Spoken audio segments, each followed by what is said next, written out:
সম্মানিত সুধী, আমাদের সাথে রয়েছেন মিজানুর রহমান, যাকে আমরা অলরাউন্ডার হিসেবে চিনি।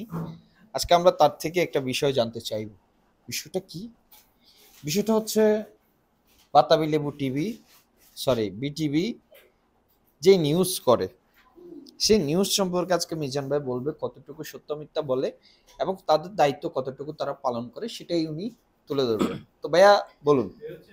না, ব্যাপারটা হচ্ছে দেশে কয়েকদিন যাবত ধরেন কোটা বিরোধী বা কোটা বৈষম্য নিয়ে আন্দোলন চলছে। রাষ্ট্রীয় টেলিভিশন হচ্ছে বিটিভি। তো আমরা খুব সুন্দর একটা নিউজ দেখছি, দেশে দেখতেছি খুব সহিংসতা হয়ে সবকিছু মানুষ মারা যাচ্ছে এবং দেখা যাচ্ছে দেশের অবস্থা খুবই খারাপ।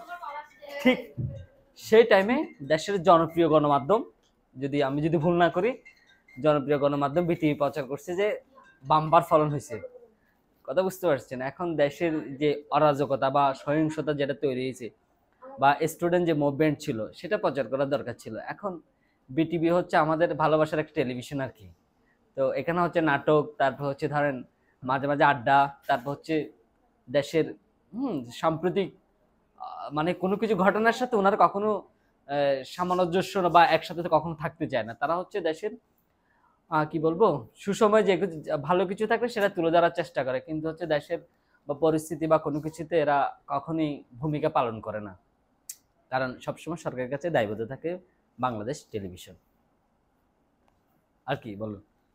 আচ্ছা, এখানে একটা বিষয় দেখা যায় যে দেশে অনেক ভয়াবহ মারপিট হয়, কিন্তু বিটিভি দিনাজপুরের বাম্পার ফলন নিয়ে আলোচনা করে। এই বিষয়টা কতটুকু যৌক্তিক মনে হয়? এখন আপনাকে প্রথম বুঝতে হবে, একটা মানুষ হচ্ছে দেশের সংস্কার চায়, বিটিভিও সংস্কার চায়।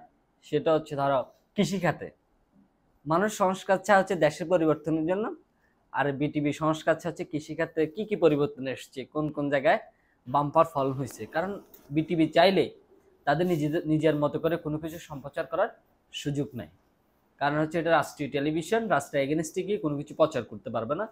যার কারণে এটা একটা গণমাধ্যম হয়ে তার স্বাধীনতা হারাইছে। যেমন আমরা মানুষ হিসেবে এখন বাক স্বাধীনতা হারাইছি, বিটিভিও তার মতো করে বাক স্বাধীনতা হারাইছে। এখন করণীয় কি? আপনার মতে কি করণীয় মনে হয়?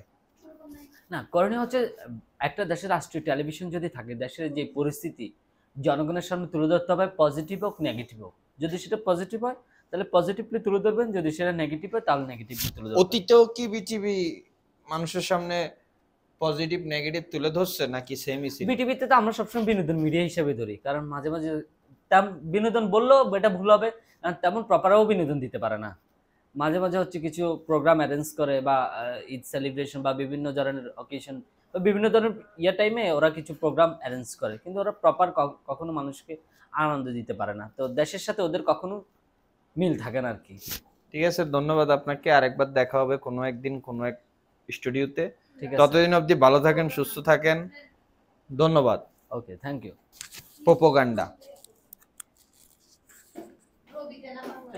আপনার সমস্যা কি? আপনি একবার ঢুকতেছেন বেরিয়েছেন।